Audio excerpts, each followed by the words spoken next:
Ok, vamos a hacer un breve repaso de la clase de la semana pasada, que vamos a darle continuación hoy. Algunos estuvieron indispuestos la semana pasada, pero ya están aquí en el día de hoy. Estamos hablando acerca del libro de Daniel, capítulo 1, en los versos 1 al 5, o más bien del 1 al 4, para que podamos retomar lo que hablamos la semana pasada y de esa manera avanzar al siguiente paso, porque hubieron puntos muy interesantes que tocamos en los que hablábamos acerca de quién era el rey que fue tomado en cautiverio, que fue tomado como rehén, y que también junto con él otro grupo bastante numeroso, y quiénes eran los que habían sido tomados como cautivos en Babilonia. ¿Qué es Babilonia? ¿Dónde está Babilonia? ¿Quién fue el rey que los tomó cautivos? Entonces vamos a ver, pastora, si tiene ahí el capítulo de Daniel 1, primer capítulo de Daniel. ¿Lo tiene? Sí. Léalo. En el año tercero del reinado de Joacim, rey de Judá, vino Nabucodonosor. ese mismo, rey de Babilonia, a Jerusalén, y la sitió, y el Señor entregó en sus manos a Joacim, rey de Judá, y parte de los utensilios de la casa de Dios, y lo trajo a tierra de Sinar, a la casa de su Dios, y colocó los utensilios en la casa del tesoro de su Dios. Muy bien. ¿Qué dice el siguiente verso? El siguiente verso. Y dijo el rey Aspenaz, A Aspenaz.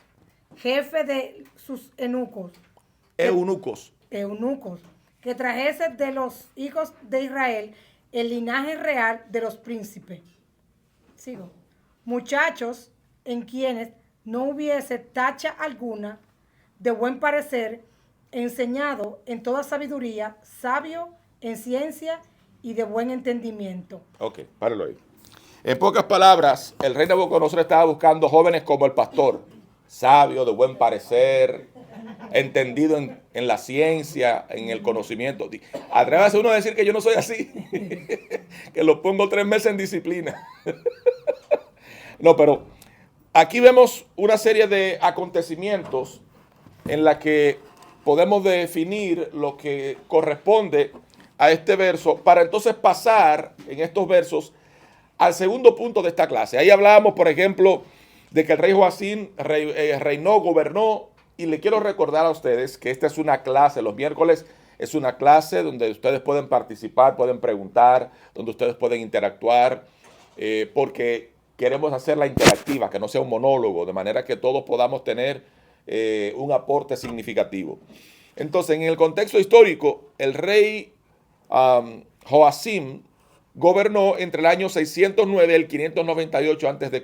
Reitero lo que dije al principio, en la clase pasada. Los años se cuentan en la historia de atrás o de mayor a menor, de forma descendente, hasta llegar al año 0, que fue en el año en que nació Jesús, y a partir de ahí se habla de después de Cristo, antes de Cristo y después de Cristo, que es como se divide la historia de los que seguimos estos caminos del Señor. Fue hijo del rey Joasías en el reinado de Judá, en cuyo reinado estaba la ciudad de Jerusalén, que fue sitiada y fue rodeada por un rey muy poderoso. Y resulta que, según los historiadores, había aproximadamente un millón y tantos, casi un poco menos de 1,5 millones de hombres que estaban en Israel. Y por tal razón, Nabucodonosor tenía muchos más y pudo sitiarlos. Y en 2 ocasiones, Nabucodonosor pudo tomar control de ese territorio y tomar cautivos, según la historia registra, a algunos quizás cientos de miles de judíos, pero principalmente a los príncipes, a los que venían de la familia noble, de las familias que estaban ligadas al rey Joacim. ¿Por qué? Porque eran familias ya cultas, jóvenes y personas que habían estudiado, que estaban trabajando en la corte, que tenían ciertos niveles de prestigio. Y por tal razón, esto era relevante para el rey. También ahí en el texto habla de que tomaron los utensilios del templo, y esto lo que era la demostración de una afrenta de poder, de una demostración de poder. Mira, te tomé el control de la ciudad, te tomé el control de tu gente, de tus gobernantes, de tu propio rey, te tomé el control de todo, incluyendo lo que para ustedes es sagrado, que son los utensilios del templo de Jehová. No sé si usted sabrá que eso es como que alguien entre a su casa, a su alcoba, y se robe sus cosas personales. En el ambiente judío, lo que tiene que ver con el templo de Jehová era sagrado. Los utensilios, las copas, los platos, los vasos, porque Dios había tomado a los hijos de Aarón, los descendientes de Aarón, luego tomó de ellos a uno llamado Leví, de los hijos de los hermanos de José, hijo de Jacob, de los cuales fundaron la tribu de los levitas, que eran los sacerdotes que se encargaban de dominar todos los rituales del templo. Para ellos era muy importante todo lo que pasaba en el templo, y lo que allí había era importantísimo. Después de Joacim, o en los tiempos de Joacim, ya había pasado el rey David y había pasado el rey Salomón, los dos reyes más importantes de Israel, donde se fundó todo lo que hoy conocemos como el tiempo que estamos viviendo a través de David, como la representación del Cristo, del Mesías, porque él fue en sus salmos prácticamente el que más definió a Jesús miles o cientos de años antes de haber nacido, porque él tenía la revelación de Dios. Y luego Joacim, descendiente del rey David, es tomado cautivo y es llevado a Babilonia. Babilonia se considera que estaba ubicada en las inmediaciones del gobierno o del área de lo que es la Media y Persia, lo que hoy es Irak y esa zona que es bastante extensa, y otros países, Irak, Irán, Kuwait, eso era muy extenso, y ahí era el gobierno, el dominio del rey Nabucodonosor II. Dice que estaba en el año tercero del rey Joacim, significa que era apenas el tercer año de su gobierno cuando fue tomado cautivo, cuando fue sitiado y llevado preso a Babilonia. Pero no sé si usted ha notado algo. Durante el resto de la historia del libro de Daniel, no se habla más del rey Joacim. Se habla de Daniel y sus amigos. Y de los deportados. Joacim. La Biblia solamente registra el inicio para poner como referencia temporal, es decir, para establecer el tiempo en que este hecho ocurrió, porque aquí el importante no es el rey, es Daniel. Dicho sea de paso, el libro tiene su nombre, Daniel. ¿Por qué? Porque Daniel, vamos a ver más adelante, es el que lleva la delantera en todo. Por eso dice que el rey quería que de los cautivos, de los tomados cautivos o de los tomados como rehenes, como presos, él quería los que tenían linaje real. ¿Por qué? Porque él sabía que esto tenía una doble connotación. Eran gente bien preparada, pero también los quería introducir en los asuntos de su gobierno, de su reino y de su deidad, de su Dios, de su adoración. ¿Por qué? Porque es lo que el enemigo quiere. El enemigo nos quiere envolver en el trabajo, nos quiere envolver en la vida cotidiana, el enemigo nos quiere envolver en las cosas que hacemos diariamente para desenfocarnos del plan de Dios. Es lo mismo que en tiempos de Babilonia. ¿Qué hizo el rey?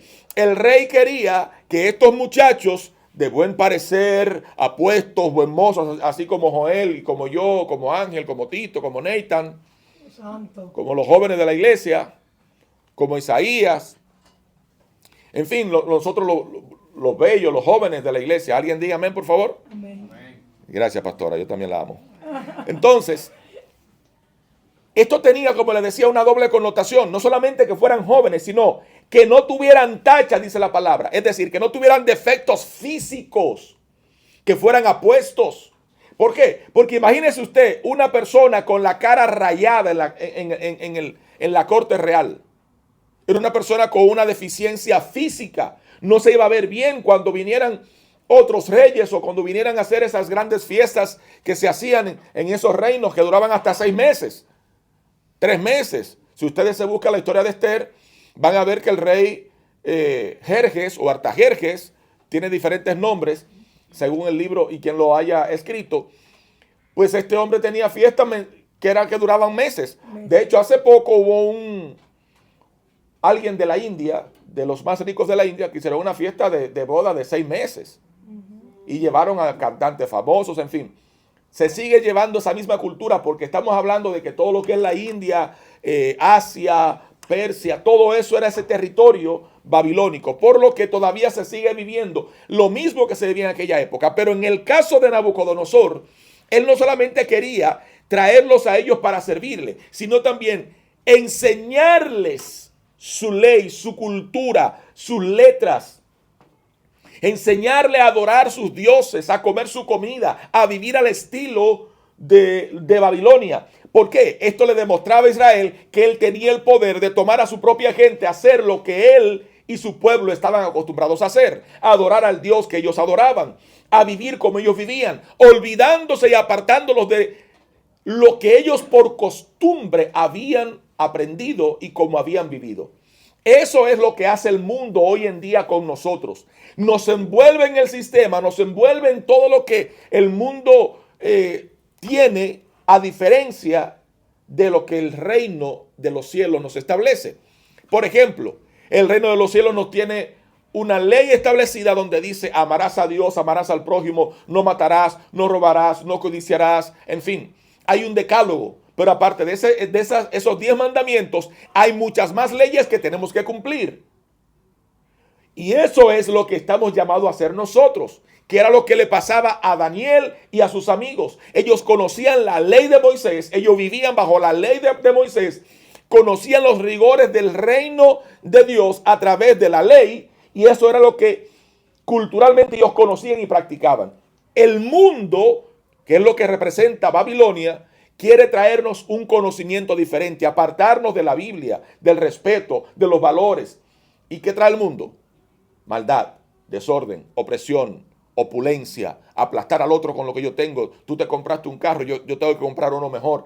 Tú tienes una casa, yo tengo que comprar otra mejor. Y esa competencia es lo que vende el mundo. Entonces Babilonia les restregaba en la cara a ellos, y porque estuvieron presos allí durante 70 años. No fueron 3 días, no fueron 3 meses. Fueron 70 años cautivos. 7 décadas. Varias generaciones que estuvieron en Babilonia, por lo que entonces ellos tuvieron que reinventarse.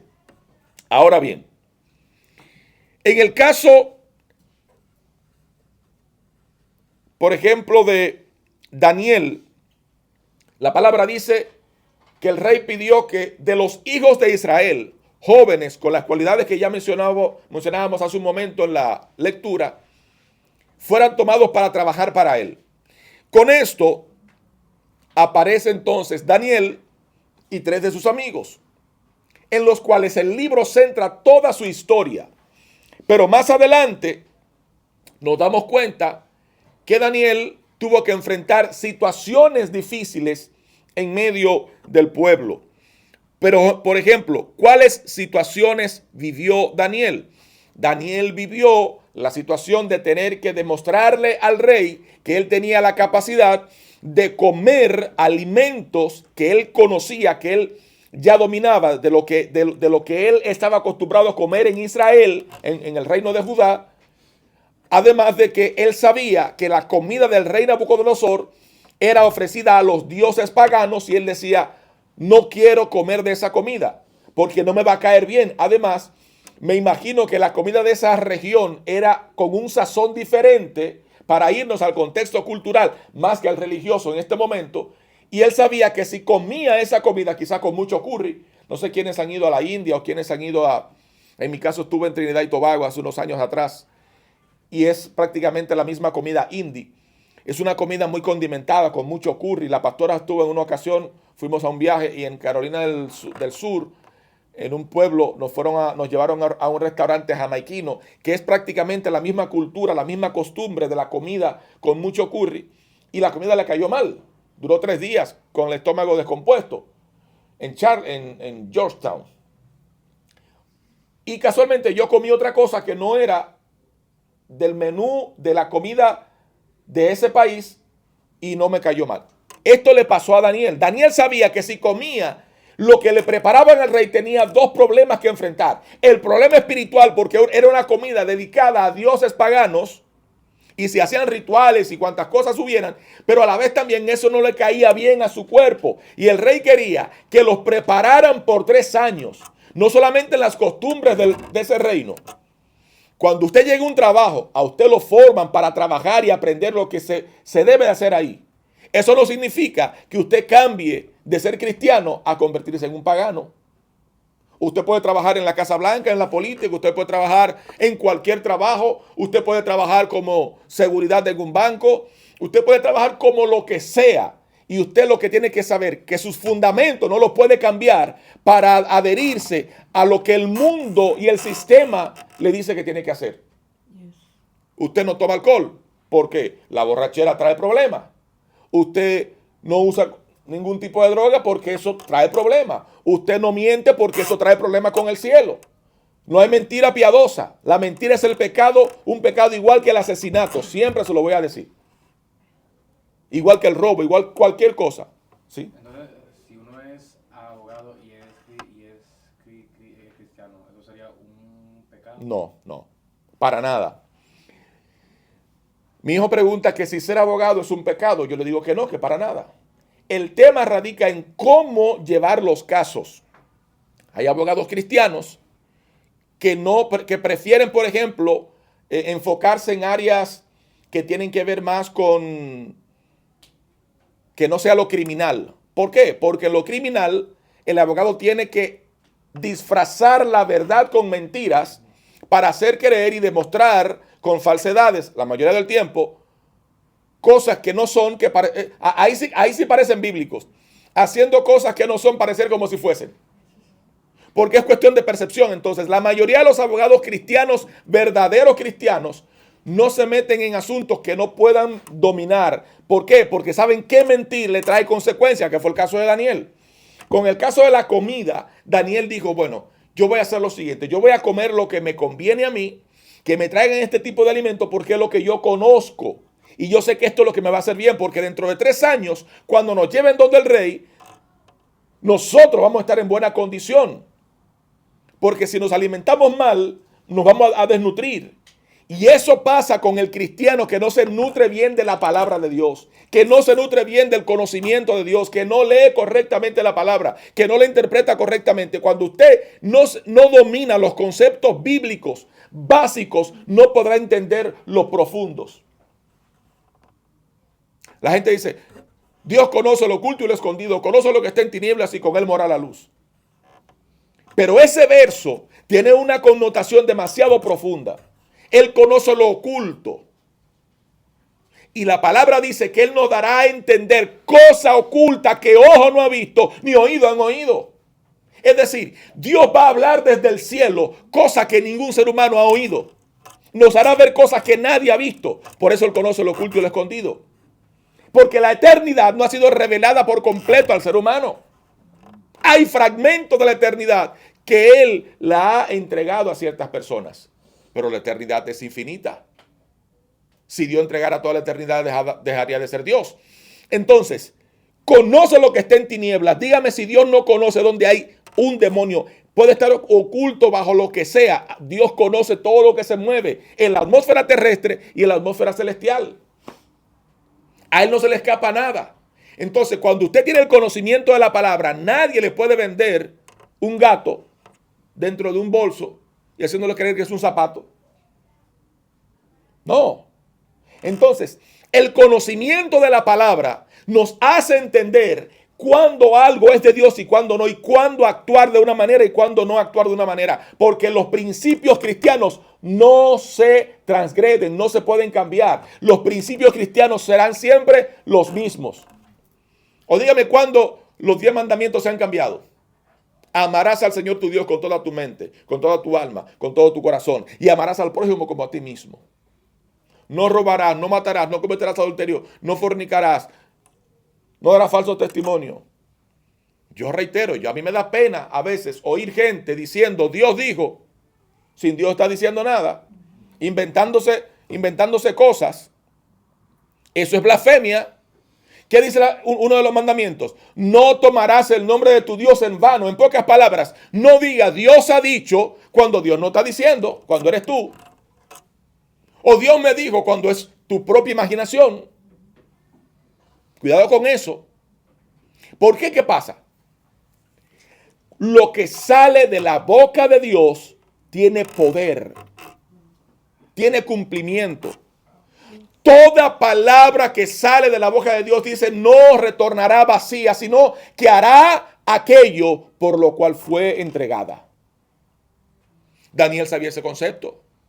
Daniel sabía que él no podía tomar esos alimentos porque se iba a dañar su estómago, se iba a dañar su salud, y al presentarse ante el rey, porque él sabía no tiene escapatoria, estaba preso, estaba cautivo, ¿qué le tocaba? Servir ante el palacio del rey Nabucodonosor. A los 3 años, cuando fueron a llevarlo allí, habiéndose alimentado de la manera correcta que él estaba acostumbrado y haberse pasado ese tiempo estudiando la cultura babilónica, las letras, la escritura cuneiforme, que es la escritura que se conoce con jeroglíficos y con símbolos e imágenes, que era la que de ahí deriva. Esa fue la primera manera de escritura que existió y se establecía, se hacía en tablas de arcilla que se horneaban y se grababan imágenes. Y era la manera de hablar, de guardar información en aquellos miles de años atrás. Luego, los egipcios hicieron lo mismo, pero con pintura en el papiro, crearon el papel, pero prácticamente lo mismo, imágenes en las que ustedes pueden ver representaciones, historias, información, documentación. Por lo que entonces Daniel fue preparado, aparte del conocimiento que ya él traía de la historia judía, del Dios Altísimo, de Abraham, de Isaac, de Jacob, de José, de sus hermanos, de las 12 tribus de Israel, de los levitas, en fin. Él, como miembro de la realeza, debía conocer a cabalidad todo lo que era la cultura judía. No era que estaba ahí como uno más. Entonces, Daniel y sus amigos tuvieron que enfrentarse a un sueño del rey. ¿Qué está soñando el rey? El rey no quiso decir. Él tuvo que orar a Dios y luego decirle al rey, tu sueño fue este, y descifrarle el sueño. Ahí fue que el rey se dio cuenta de que en verdad él había entendido y adquirido jóvenes con los principios que leímos en ese pasaje. De buen entendimiento, sabios en conocimiento, en ciencia, en sabiduría. O sea, Daniel, aparte de tener a Dios, tenía la revelación. Hay gente que quiere revelación sin oración.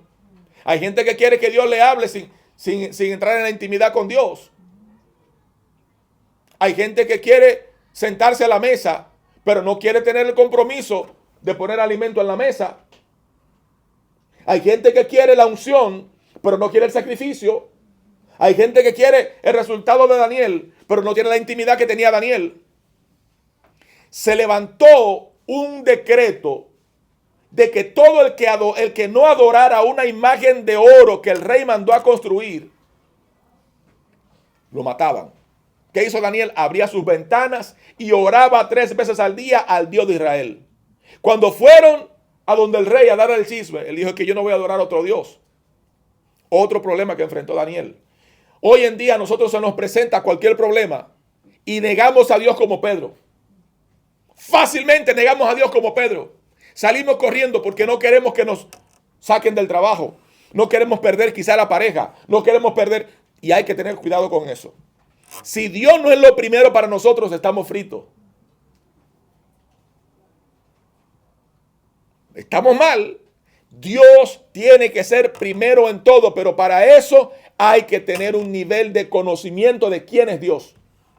Hoy en día tenemos a Dios como un cajero. Yo voy a Él cuando lo necesito. Ahora yo le pregunto, ¿usted puede ir al banco, al cajero, si no tiene fondos? No hay manera. Ah, pero tengo tarjeta de crédito. Cuando se te acabe el crédito, el monto de tu crédito, ahí quedaste. En el cielo hay un banco celestial, hay un banco espiritual que se deposita orando, buscando a Dios, creyendo, pasando momentos difíciles como Daniel, porque Daniel nada más lo vemos, ay, que era inteligente, que era muy sabio y todo esto. Pero Daniel pasó procesos en los que no pudo ni se atrevió a deshonrar a Dios.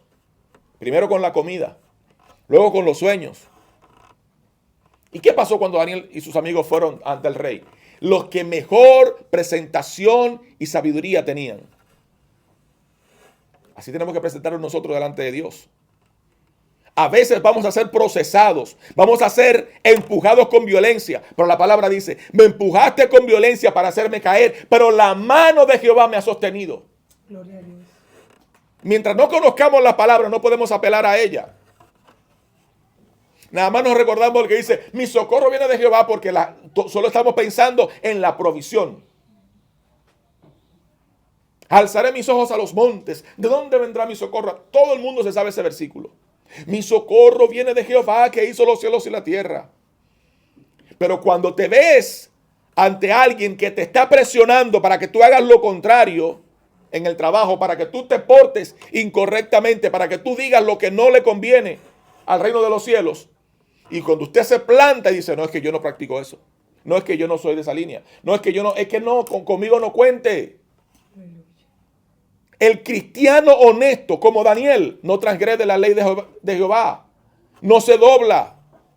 El cristiano honesto es sí, amén y punto. Lo que Dios diga, lo que diga la palabra. Yo no entiendo cómo hay cristianos que no aman, que no respetan, que no valoran, que son egoístas, que todo lo quieren para ellos. Yo no entiendo qué tipo de cristianos son esos. Y le voy a decir lo siguiente. Una persona cristiana tiene que reflejar a Cristo. Eso se llama ser cristiano. Reflejar el carácter de Cristo. ¿Cómo era Cristo? La mayoría del cristiano, la mayoría, no conoce quién era Cristo. Ni la vida que llevó Cristo, ni el testimonio que nos dejó, ni el sacrificio que hizo. Por tanto, son visitantes de la iglesia, no son cristianos. El cristiano en mis tiempos, cuando yo me convertí, que no hace ni tanto, como 20 y tantos años, como la edad que tiene Yana, un poquito menos. Yo recuerdo que el cristiano, y no por la ropa, por su manera de hablar, por su estilo de vida, por su carácter, se reconocía que era cristiano.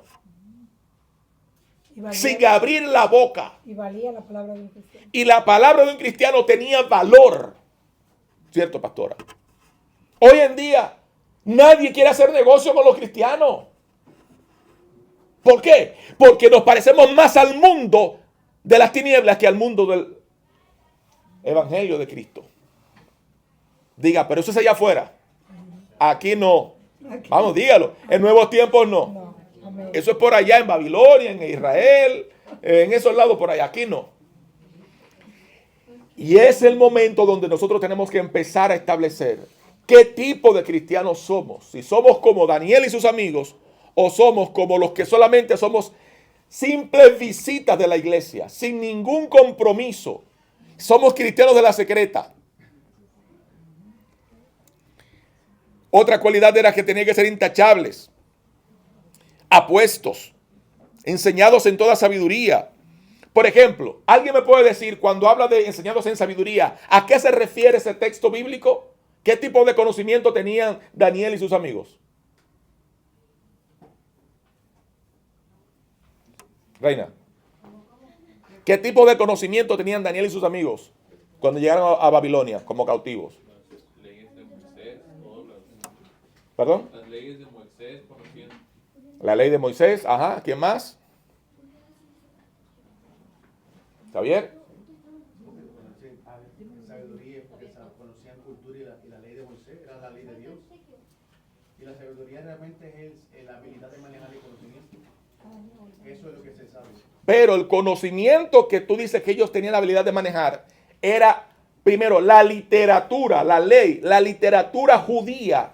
Sabían leer la ley. Conocían la literatura, conocían la letra, conocían el idioma, el lenguaje. Tenían la capacidad de dominar la literatura, la lectura, la escritura.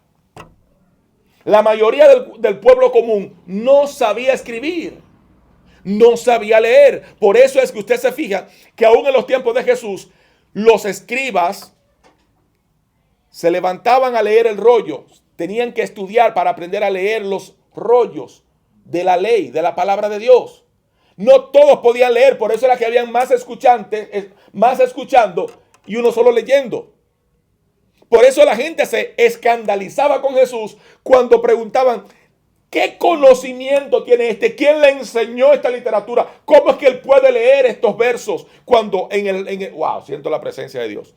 Cuando se levantó y tomó el rollo del capítulo 61 de Isaías que dijo, el Espíritu de Jehová el Señor está sobre mí. Todo el que había leído eso, porque le tocaba a uno diferente en cada servicio, todo el que había leído eso había sido estudiado, había pasado por un conocimiento de literatura, de profundización del conocimiento de la lectura y la escritura.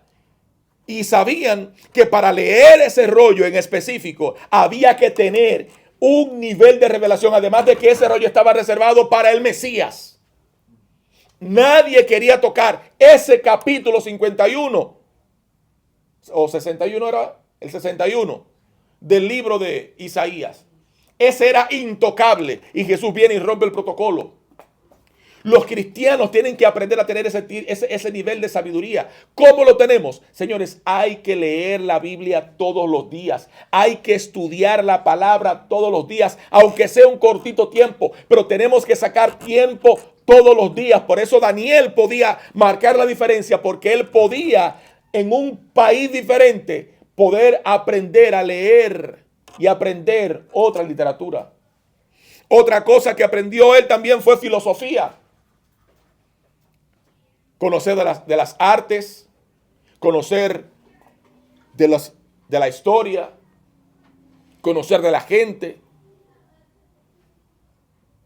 Necesitamos aprender, señores. El cristiano de hoy en día tiene que soltar un poco la comodidad y empezar a leer. Yo les he dicho, lean libros. Aparte de la Biblia, lean libros. Hay un autor que a mí me encanta, se llama John Eckhart. El apóstol John Eckhart. Tiene libros en inglés y español fenomenales. De hecho, acaba de lanzar uno en inglés. Yo lo sigo en Facebook. Que tiene que ver con simbología bíblica de la A a la Z. El libro viene costando como $40 en inglés. Si no lo lanzan en español, lo voy a comprar en inglés, pero esta o la próxima semana. ¿Por qué? Porque el conocimiento es poder. El cristiano que no conoce, que no domina la literatura, la filosofía, la ciencia, el conocimiento, las matemáticas, lo engañan fácil. Que hoy en día le digan, no, este negocio sale de esta manera. Y si usted tiene conocimiento de matemáticas, no, es que eso no es así. Esa matemática tuya está errada. Y cuando usted le saca los números, pero tú sabes. Una persona que tiene sabiduría y conocimiento marca la diferencia. No se deje engañar. Y asusta a cualquier pillo. Sí, es que eso es muy importante cuando hay personas que cuando estudian la Biblia, a veces se la saben hasta la memoria, pero hay versículos que son ocultos. Y esos versículos, para tú entenderlo, tienes que ir a lo que es la cultura, el contexto histórico, todo eso, y eso se estudia con libros fuera de lo que es la Biblia para complementarlos e introducirse más en la lectura. Exacto. Si no haces eso, no hay forma de entender esos mensajes ocultos porque no tienes ni idea del contexto en que están escritos. Por eso se sugiere siempre tener diccionarios bíblicos, comentarios bíblicos, libros de comentaristas con un nivel de estudio y profundidad muy extenso. Está, por ejemplo, el William MacDonald, el Matthew Henry, el William Barclay, está el John MacArthur. Hay una serie de enciclopedias digitales, dicho sea de paso hoy en día, que son impresionantes. Y cuando usted empieza a leer un verso que no lo entiende, usted se va a esos comentarios bíblicos y le desglosan con tanta precisión que usted dice, ¡wow! Y eso le abre el conocimiento. ¿Por qué? No podemos ser cristianos que visiten una iglesia y que no saben nada. Que los versos nos pasen por los ojos y no entendamos nada. Que alguien predique que se lo va a llevar el diablo y usted esté diciendo amén. La mayoría del cristiano le dice amén a todo sin saber a lo que se está comprometiendo. Amén significa así sea. En pocas palabras, yo acepto lo que tú estás diciendo. Amén, dice el hermano Roberto.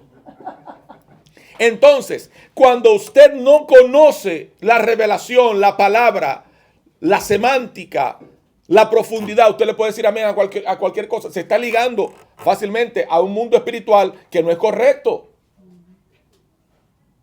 Se está ligando a un mundo espiritual que es peligroso. Y le voy a decir cómo. Y no me levante la mano nadie, pero analícelo. Y si usted lo ha practicado, pídale perdón a Dios. Hay gente que tienen fotos de seres que ya fallecieron en la casa y le hablan. Ay, mamá, si tú supieras lo que me pasó hoy. Usted está invocando al mundo de la oscuridad, al mundo del ocultismo, al mundo de las tinieblas sin darse cuenta. Porque una imagen no le va a poder hablar y si le habla un demonio. Y hay gente que menciona a un familiar. Yo lo hago. Menciono a mi familiar, a una tía que murió. Pero en cosas jocosas, en cosas... mi tía hubiera hecho tal cosa. Mi tía... Pero no, y que... Mi tía, ¿y qué tú crees si yo... Señor, reprende el diablo. Pero dígame que ustedes no han visto gente que son así. Que le hablan. Otra, que esta está famosísima. Le dedican el Día de los Muertos, siendo cristiano, a sus seres queridos en Facebook. Yo no quiero ver un cristiano de esta iglesia que le... Jesús está pasando por aquí, pero cuando pasó andaba con un machete en la mano. A la pastora no le gusta que yo mencione el machete. Pero señores, cuidado, porque estamos entrando a un mundo espiritual que es peligroso. Tenemos una foto de alguien muerto en la cartera. ¿Para qué? ¿No va a revivir? Cuidado. Porque a veces decimos, yo no soy idólatra. Eso es idolatría.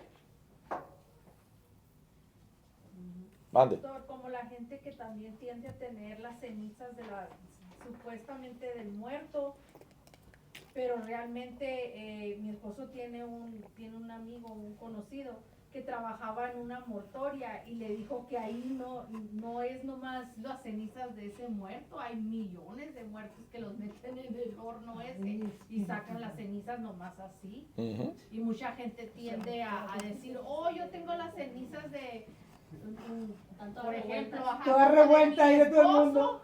Lo tengo ahí porque pues siento como que está su presencia ahí. Y esos son asuntos peligrosos en el mundo de las tinieblas, en el mundo espiritual. Le estamos dando apertura al mundo espiritual de una manera peligrosa. Papi, si tú quieres, ponte un poco más para allá, en la silla, para no taparle a ella, por favor. Tú estás muy grande. Entonces, fíjense cómo empezamos ya con un tema que se puede abrir un debate muy amplio. Un debate muy amplio. Eso es idolatría. Y de eso hay que cuidarse. Que yo no le adoro. Pero ¿qué representa? Ahora, si tú me dices que tienes una imagen de tu madre, de un ser querido en tu casa, como recordatorio, eso no es malo. Qué bueno que verificó, porque le digo, entonces tener la foto de mi papá. No. Es que estoy explicando claro. Es hablar con la foto. No, pues yo tengo la foto de él y le digo, ay, cómo te extraño, pero no estoy hablando con él, sino... Cuidado con eso. Ay, yo decía, Dígaselo a Dios. Extraño a mi ser querido, pero no a la imagen. Porque eso es adoración sin darse cuenta. Eso es idolatría sin darse cuenta. Inocentemente le está abriendo paso a las tinieblas. Porque detrás de la imagen no hay nada. No hay nada. Es una imagen. Hasta más sencillo. Hay personas que en el trabajo, si el trabajo le permite ir a la iglesia, lo hacen. O sea, hay situaciones, pero hay personas que idolatran el trabajo. El trabajo es primero y después Dios. Eso es idolatría también. Así es. Claro, hay situaciones que no se puede, obviamente, pero hay situaciones donde tú puedes lidiar y no lo hacen porque el trabajo siempre va a ser primero. Así es. Y así de simple algo como el trabajo. Así es. El trabajo para mucha gente es lo primero. El trabajo para mucha gente es más importante. El trabajo para mucha gente está por encima de la oración, de la familia y sobre todo de la iglesia. Pastora. No, de hecho, hay mucha gente que está en la iglesia. Señor, dame un trabajo. Señor, dame un trabajo. Y cuando el Señor se lo da, no vuelven a la iglesia más. O sea, no tengo tiempo para ir a la iglesia. O sea, el trabajo que te dio el Señor, tú no tienes tiempo para ir a servirle. Y es una de las cosas donde tenemos que recurrir a los fundamentos del cristianismo constantemente. Cuando usted aprende del cristianismo, usted no se le aflojan los tornillos. Porque si usted dice que es cristiano y no depende de Dios, entonces usted no es cristiano. Si usted dice que es cristiano y no ora, no tiene intimidad con Dios, no lee la palabra, usted es una visita en la iglesia que ha hecho de la iglesia una cultura, una costumbre, pero no un estilo de vida, no una realidad.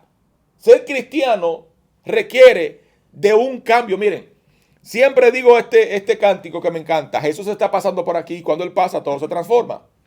Hoy en día hay gente que Jesús le ha pasado por el frente. Lo han confesado, se han arrepentido, pero no han cambiado. Lo vieron, pero Jesús no entró en su corazón. Una persona que no ha cambiado su estilo de vida no es cristiano. Diga lo que diga, haga lo que haga, no es cristiano. Porque yo lo diga, no, lo dice la palabra. Daniel y sus amigos dieron testimonio de ser seguidores de un Dios vivo. No adoraron a la estatua. No se arrodillaron ante el rey. Al horno. Y en la canción que escribimos hace poco, dice, aunque calienten el horno 7 veces, no pararé de adorar. Porque a veces no nos damos cuenta que nuestra lealtad va a hacer que el horno se caliente más. Pero cuando el horno se te calienta más y tú eres fiel a Dios, Él no te dejará en vergüenza. No dejará que te queme. ¿Qué pasó? Entraron 3 y la gente veía 4. Porque había uno con espíritu superior, con imagen superior dentro del horno que impedía que el fuego los quemara. Y eso que estaba calentado 7 veces más. Si estás pasando por un proceso difícil, 7 veces peligroso, tranquila, que si tú estás con Dios no te va a pasar nada. Aleluya. Tranquilo, que si tú estás con Dios. Ahora, la pregunta mía, ¿tú estás con Dios? ¿Y Dios está contigo? A mí me gusta este tipo de confrontación, porque es lo único que nos hace despertar de nuestro propio sueño, de nuestro propio engaño, de nuestra propia mentalidad, de nuestra propia historia. Hemos construido una historia falsa y nuestro cerebro ya se acostumbró a creerla. Que si yo no perdono voy al cielo. ¿Quién ha dicho eso? ¿En qué Biblia está eso? ¿En qué Biblia? Que si tú no perdonas vas al cielo. Okay. Para ir al cielo hay que tener el corazón como el de un niño. ¿Lo dice? Para entrar al cielo tenemos que tener el corazón. La mente, es decir, a un niño tú lo corriges y en vez de irse viene y te abraza y llora contigo. Tú lo acabas de castigar. Por eso la palabra es clara cuando dice que tenemos que ser como niños. Una gente que no se arrepiente, que falla y no se arrepiente, no es cristiano, aunque viva en la iglesia metido. El cristiano tiene que demostrar cambio. ¿Qué significa cambio? La palabra lo dice en el Nuevo Testamento. El viejo hombre, el antiguo ser, dejarlo atrás y convertirse a Cristo, convertir la mente, el alma. Por eso cuando dice amarás a Dios con toda tu mente, con toda tu alma y con todo tu ser y con toda tu fuerza, te está diciendo cuando te conviertas a Cristo, tienes que convertirte completamente y sin dejar nada afuera. Ni un pelito, ni una uña. Es por completo. Porque Dios no te va a depositar su amor, su presencia, su fuego, su unción, su llamado, si tú estás contaminado. Ahora, en su misericordia, Él puede darte chance de irte regenerando poco a poco en ciertas áreas. Pero tiene que haber un quebrantamiento y una necesidad de que Dios sepa que tú estás luchando con una situación. Pero no que no te importe. que tú sepas que tú estás mal en una área y tú sigas recurriendo en eso. Cuando la palabra dice que nos presentemos ante Jehová con manos santas, significa que no tengamos nada en el corazón que desagrade a Dios. Cuidado cuando levantemos manos santas. Cuidado con la lengua que hablemos. Rambo, saca la bazuca, que tengo 2 libras de yuca. Ay, Señor. Sí, porque hay mucha gente que hablamos en lengua, y hay mucha gente que nos sacudimos, y hay mucha gente que brincamos, y hay mucha gente que profetizan, y hay mucha gente que hacen cosas en la iglesia, pero al final, ¿cómo está su corazón? La palabra dice que Dios escudriña los corazones y que Dios no puede ser engañado, Él no puede ser burlado. En mi caso, como persona, no como pastor ni como profeta, como ser humano, yo me arrepiento diariamente. Cuando cometo un error, le pido perdón a Dios y le pido perdón a la persona y me humillo. ¿Sabe por qué? Porque esto es un día a día. Esto es una constancia. No podemos creernos que ya somos salvos, siempre salvos. No, la salvación es gradual. Se puede perder de la misma manera que la adquirimos. Señores, un enojo nos puede hacer perder la vida y la salvación. Un enojo. Una mentirita. Déjame mentir porque es mejor mentir que... No. Dígala a mí. Dígame la verdad aunque me duela. Antes que una mentira que me entretenga. ¿Por qué? Porque el resultado de la verdad es la aprobación del cielo y el de la mentira es la aprobación del infierno. El que miente, dice mi Biblia, no sé la de usted, dice la Biblia, el que miente es un hijo del diablo. El que no tiene amor puede hablar en lengua, puede profetizar, puede hacer lo que sea y de nada le vale eso. Si yo hablase en lenguas angelicales y no tuviese amor, nada soy, de nada me sirve. Esto no es cuestión de yo impresionar a la audiencia con un buen mensaje, un buen discurso, porque al final cuando yo llegue a mi casa, al secreto, Él conoce lo que hay en mi corazón, si yo estoy siendo genuino o no. Siempre les voy a decir, hágase un autoanálisis. Y si hay algo que usted sabe que tiene que resolver, resuélvalo. No esté cargando con cosas que al final no la va a poder llevar ni al cielo ni al infierno. Le está cargando. Mi pastora dominicana dice que uno anda con un tráiler atrás, con un camión cargándolo. Y Jesús nos está diciendo, ven a mí como estés cargado, trabajado, con problemas, con situaciones, con lo que tú tengas, que yo te voy a dar descanso.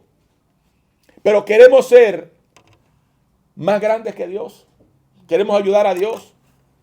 Andamos con una mochila. Andamos con una mochila llena de piedra, un macuto, no sé cómo, un morral aquí atrás en la espalda, como el chavo con el palo y el morralito ahí. No, tenemos que aprender a despojarnos de todo peso y del pecado que nos asedia.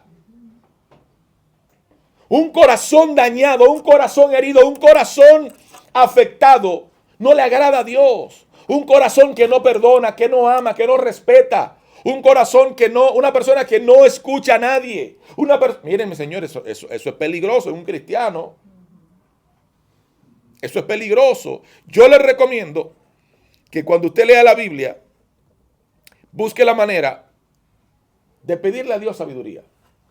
De pedirle a Dios que le hable. Porque Él lo hace. Conmigo lo hizo.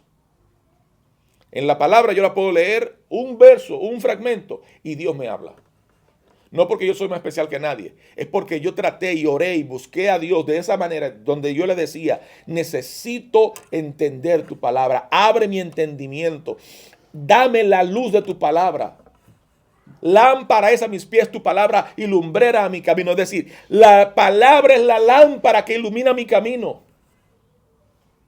¿Qué significa eso? Que no andaremos en oscuridad, en tinieblas, si la palabra es la que nos ilumina. ¿Qué escribió el salmista David? Aunque ande en valle de sombra de muerte, no temeré mal alguno. En pocas palabras, aunque yo esté pasando por una situación oscura, la luz de la palabra, la luz de Cristo me va a iluminar mi camino. Ahí está la revelación, sencillo. Entonces, Daniel tuvo que presentar o vivir diferentes situaciones. Usted y yo también la vivimos. Ahora, Daniel no fue reprobado en ninguno de los exámenes que vivió. A Daniel nunca lo pudieron señalar diciéndole, fallaste. Incluso a Job le fue peor. Y en Job no fue hallado maldad. No fue hallado pecado. Y fue difícil el proceso de Job. Entonces, si queremos tener conocimiento de la palabra, vamos a pedirle a Dios que nos lo dé. Ya sabemos esa historia inicial de Babilonia, del rey, de Daniel y de todos los que el proceso que hubo ahí y el por qué se dio esto. Ahora, la semana pasada se lo mencioné. ¿Por qué le ocurrió esto de ser tomados cautivos, presos, Joacín y su reinado? Por una sencilla razón. Dejó de hacer lo correcto delante de Dios. Esa fue la razón. Y hoy en día nosotros pensamos que podemos seguir haciendo lo que no le agrada a Dios y no tener consecuencias. Hoy en día pensamos que podemos seguir haciendo una serie de diabluras en nuestra familia, en nuestra vida, en nuestro hogar, en todo, en el trabajo, y que no tendremos consecuencias. Cuando la palabra dice que la paga del pecado es la muerte, mas el regalo de Dios es vida eterna. Entonces, ¿en qué reino estamos viviendo? ¿Quién es el rey que nos domina? ¿El de la oscuridad o el de la luz? ¿El del infierno o el del cielo? ¿A quién le servimos? La palabra dice que uno no le puede servir a dos señores. O le sirve a uno o le sirve al otro. Lo que te está diciendo es, tú no puedes ser medio mundano y medio cristiano. O eres del mundo o eres de Cristo.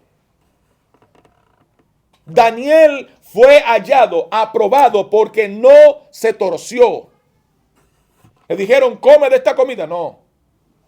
Mejor dame esta para que me vaya mejor. Porque otra cosa, fue sabio. Él no se puso a pelear con el representante del rey, al que le entregaron la tarea de cuidarlo y alimentarlo. No, vamos, en dominicano le dijo, ven, fulano, Isaías, vamos a un negocio. No me debe ese puerco asado del rey, porque me da indigestión.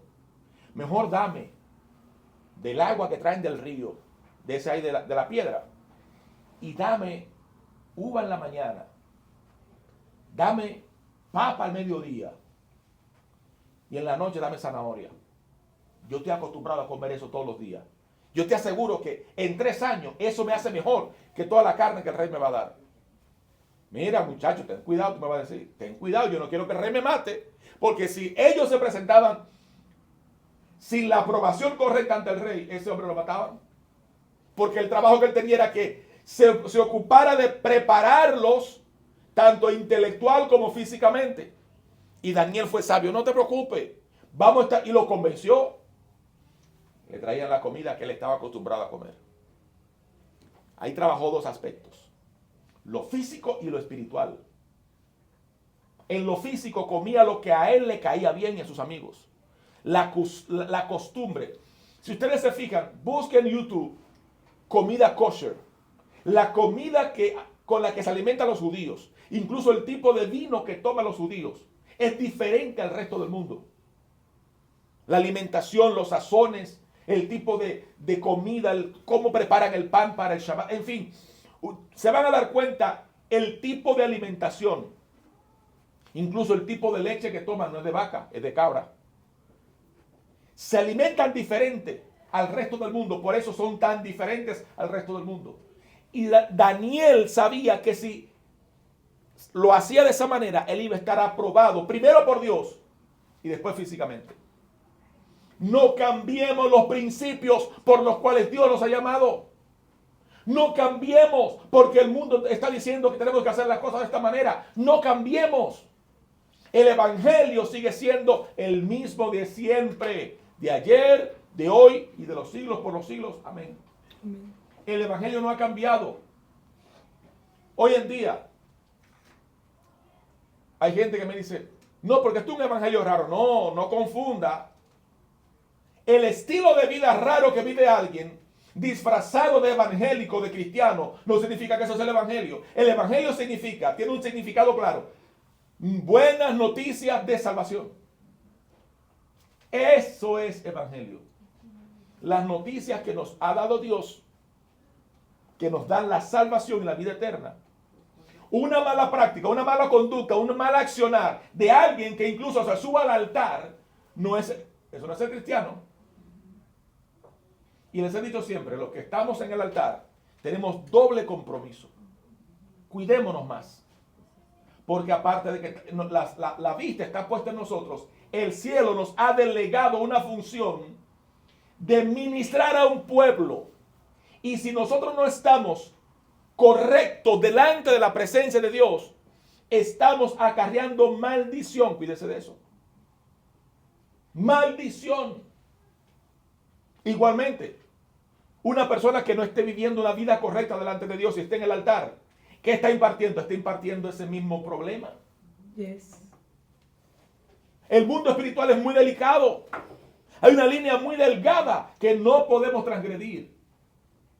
Arrepiéntase, cambie, pídale a Dios. Es difícil, pero no imposible. Yo no soy el mismo de hace 20 años atrás. Yo era desordenado por completo. Ahora yo trato de que cada cosa la ponga en el lugar correcto, porque ya los años van avanzando. Si yo no pongo las cosas en el lugar, si yo no pongo la llave donde yo siempre la pongo, al rato no sé dónde la dejé y me tengo que ir a pies. Entonces, para evitarme eso, soy metódico. Pongo las cosas en su lugar. Aprendí de los errores a organizarme. Y la vida me va mejor. Aprendí que durante el día, si hay movimiento en mi casa, no puedo orar, no puedo estudiar, no puedo entender lo profundo. ¿Qué hago? 3, 4, 5 de la mañana estoy en la sala, orando, estudiando, leyendo, investigando. Algunos se sorprenden quizás porque yo le mando en la madrugada o tarde de la noche, 11, 12, 1, le mando un fragmento de un libro, o le mando una canción, o le mando un trozo de la Biblia. Porque así es que soy. Anoche, ¿a qué hora fue que le mandé? Tarde. Porque cuando Dios me da algo, yo se lo mando. Ahora, lo que quiero que entiendan es lo siguiente. Seamos como Daniel y sus amigos, aprobados en nuestras acciones y en nuestra forma de vivir. Que lo que vivamos sea agradable ante Dios y ante los seres humanos. Que nadie nos pueda señalar. Que seamos como Daniel, sin tacha. No solamente sin una marca física, pero sin una marca espiritual, sin una reprobación espiritual. Que cuando le hablemos a alguien, la gente, como yo le digo siempre, quiera sentarse con usted a escucharlo, a escucharla. Que su testimonio sea más fuerte que sus palabras, que sus acciones sean más fuertes que sus pensamientos, que su vida arrastre a otros al bien de Cristo y no al infierno. Yo terminé por hoy. No más preguntas, maestrado. Por mi parte es la enseñanza de hoy. Si alguno tiene una pregunta, levánteme la mano. Y si no, pues voy a hacer lo que hago siempre. Le voy a preguntar cuál fue la parte que más le llamó la atención de la clase de hoy. Y voy a empezar por Leti.